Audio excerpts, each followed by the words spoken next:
ముఖ్యమంత్రి వైఎస్ జగన్మోహన్ రెడ్డి ప్రభుత్వంలో గ్రామాల రూపురేఖలు సమూలంగా మారుతున్నాయి అనడానికి గోపాలపురం గ్రామం ఒక చక్కని ఉదాహరణ అని ప్రభుత్వ విప్ మరియు శాసనసభ్యులు చిర్ల జగ్గిరెడ్డి అన్నారు. శుక్రవారం గోపాలపురం గ్రామంలో చిర్ల పర్యటిస్తూ పలు ప్రారంభోత్సవాలు, శంకుస్థాపనలు చేశారు. పుట్టిన గ్రామానికి అక్కున చేర్చుకుంటున్న నియోజకవర్గ ప్రజలకు ఎంత చేసినా తక్కువే అని సుమారు 2,900 కోట్ల రూపాయలు నియోజకవర్గానికి వివిధ సంక్షేమ పథకాలు, అభివృద్ధి కార్యక్రమాల ద్వారా ప్రజలకు అందించామని, ఇంకా చేయవలసిన పనులు చాలా ఉన్నాయని, అవి కూడా చేసి చూపిస్తానని తెలియజేశారు. గోపాలపురం గ్రామంలో సిద్ధార్థ నగర్ నందు సిర్ల కుటుంబం ఇచ్చిన స్థలంలో సిర్ల జగ్గిరెడ్డి చొరవతో అవంతి సీఫుడ్స్ వారి ఆర్థిక సహకారం 60 లక్షల రూపాయలతో నిర్మించిన పాఠశాల భవనాన్ని ఎండి అల్లూరి ఇంద్రకుమార్తో కలిసి ప్రారంభించారు.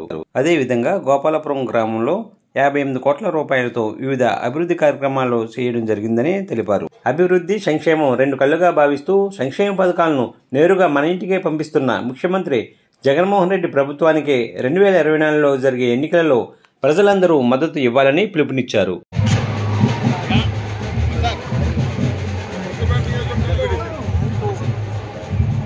నియోజకవర్గంలో జగన్మోహన్ రెడ్డి గారి యొక్క సంక్షేమ పాలన, అభివృద్ధి, సంక్షేమం రెండు కళ్ళుగా ప్రజ్వరిల్లుతోంది.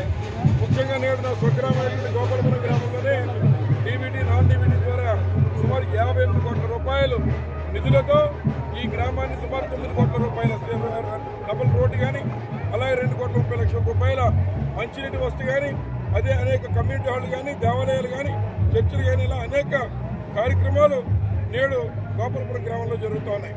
ఏదైతే మరి విద్యా వ్యవస్థ కూడా అత్యధికమైన ప్రాధాన్యత ఇచ్చి మరి హాస్పిటల్ ఉన్నటువంటి స్కూళ్ళ అభివృద్ధి కానీ, ఒక కొత్త బిల్డింగ్ ఓపెనింగ్ కానీ, అదేవిధంగా మరి ఏదైతే దేవాలయాల అభివృద్ధి కానీ, హాస్పిటల్ పునర్నిర్మాణం కానీ, రైతు భరోసా కానీ, లేదా ఉన్నటువంటి సచివాలయాల నిర్మాణాలు కానీ, ఇట్లా ప్రజల వద్దకే పాలన వెళ్లే విధంగా అన్ని కార్యక్రమాలు మరి గోపాలపురం గ్రామంలో అభివృద్ధి చేయడం జరిగింది. ముఖ్యంగా మరి ఇళ్ల స్థలాలు మరి నిలువ నీడ లేనటువంటి వారికి గోపాలపురంలో సుమారు 1500 మందికి మన ఇళ్ల స్థలాలు ఇచ్చేటువంటి కార్యక్రమం చేస్తూ ఉన్నాం.